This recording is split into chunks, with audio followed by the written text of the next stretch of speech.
ఎల్లప్పుడూ మనసారా స్తుతించుకుంటూ శ్రీ పంచముఖ ఆంజనేయ స్వామిగా అవతారమెత్తిన కథని దృశ్య రూపంలో తిలకిద్దాం రండి. ప్రసన్నాంజనేయం ప్రభాదివ్యకాయం ప్రకీర్తిప్రదాయం భజే వాయుపుత్రం భజే బాలగాత్రం భజేహం పవిత్రం భజే సూర్యమిత్రం భజే రుద్రరూపం భజే బ్రహ్మతేజం. అది రామాయణ మహాయుద్ధం భీకరంగా సాగుతోన్న తరుణం.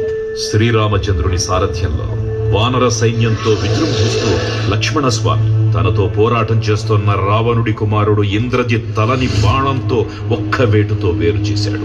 ఇంద్రజిత్ మరణ వార్త విన్న రావణుడు ఆవేశంతో ఊగిపోయాడు. ప్రతీకారం కోసం పాతాళ లోకాధిపతి తన సోదరుడు అయినటువంటి మహిరావణుడి సహకారం కోరాడు.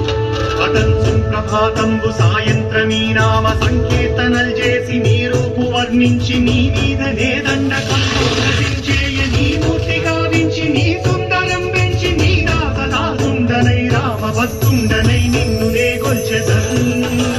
నీ కటాక్షంబునం చూచితే వేడుకల్ చేసితే నా మురాలించితే నన్ను రక్షించితే. తంత్ర విద్యలో ఆరితేరిన మహిరావణుడి దాడి గురించి విభీషణుడి ద్వారా ముందుగా తెలుసుకున్న హనుమంతుల వారు తన ప్రభువుల విశ్రాంతి మందిరానికి కాపలా ఉండగా ఆ దుష్టుడు లోపలికి ప్రవేశించడానికి పలు ప్రయత్నాలు చేసి చివరికి మాయోపాయంతో విభీషణుడి రూపం ధరించి మందిరంలోకి ప్రవేశిస్తాడు. నిద్రిస్తున్న రామలక్ష్మణులను అపహరించి పాతాళలోకానికి తీసుకుని పోతాడు.